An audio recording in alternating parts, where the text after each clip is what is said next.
Découvrez un extrait exclusif de ce livre audio et profitez d'un essai gratuit sur Audible via le lien dans la description. Sois patient, tu auras satisfaction. Olivier parle d'un ton solennel, avec ce calme impérieux qui lui confère l'ascendant sur ses camarades.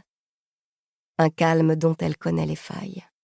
Elle sait, il sait, que la surface de marbre peut se fracturer d'un coup. Ni l'un ni l'autre n'ont oublié ce dont Olivier est capable. C'était il y a presque 10 ans, mais par cette nuit froide et sans lune, dans une maison de passage en lisière des bois, le cauchemar recommence. Ils ravivent entre eux le souvenir d'un autre temps et d'une autre forêt.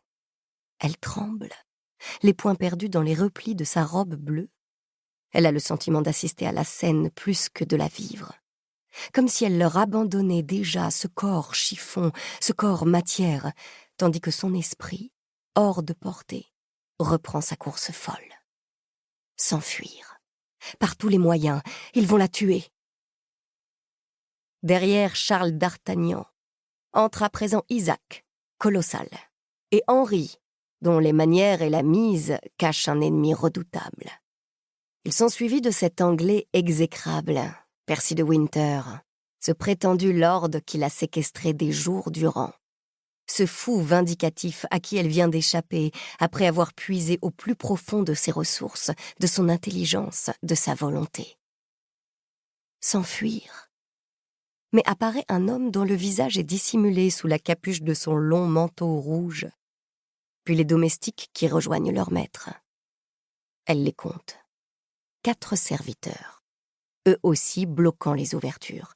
Eux aussi menaçants, résolus. Elle les compte de nouveau.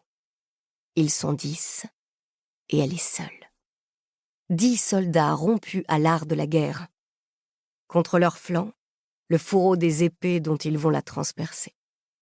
Elle lit sur leurs lèvres, dans leurs yeux, l'excitation des chasseurs. Elle scrute la pièce, cherchant un couteau, un tison, n'importe quel objet qui puisse l'aider à se défendre. Mais ils se groupent autour d'elle en un cercle infranchissable. Dans son dos, le mur. Partout, leurs épaules, leurs masses, leurs doigts qui l'attraperont, leurs bras qui la mettront à terre pour la soumettre, l'humilier, l'offenser, la salir. Olivier fait un pas vers elle, se détachant des autres. Elle se replie, voûtée, mais maintient sur lui son regard translucide, prête à encaisser les coups. Il déclare, avec l'air d'un juge qui ouvre un procès, « Nous demandons Charlotte Backson. »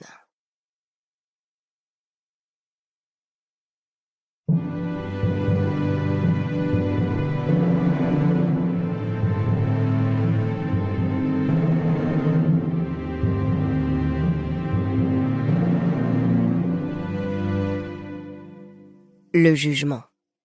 Armentières, septembre 1628. Elle ne répond pas, appuyée contre la paroi enduite de chaux. Sa poitrine se soulève à un rythme saccadé. Des mèches blondes s'échappent de ses cheveux noués en un chignon qui accentue la délicatesse de ses traits. Elle est d'une beauté à pleurer. Pas la beauté du diable, elle que l'on accuse d'être démoniaque. Non. Une beauté exquise, celle d'Iseux avant le philtre d'amour, celle des madones et des fées. Elle semble incarner cette pureté si chère aux hommes qui tirent leur fierté de pouvoir l'effacer. L'illusion de douceur peut s'installer parce qu'elle a le regard baissé à présent, parce que personne ne voit briller dans ses yeux les orages mêlés de peur et de révolte. Olivier répète, plus fort cette fois, « Nous demandons Charlotte Backson, Anne de Breuil, Milady de Winter ou celui des noms que vous voudrez porter aujourd'hui, car aucun ne vous permettra désormais de vous échapper. » « C'est moi.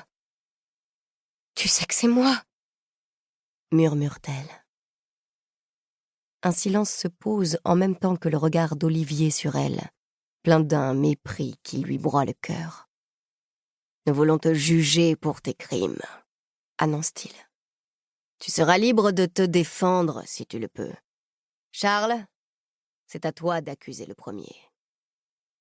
D'Artagnan, le plus jeune, s'avance.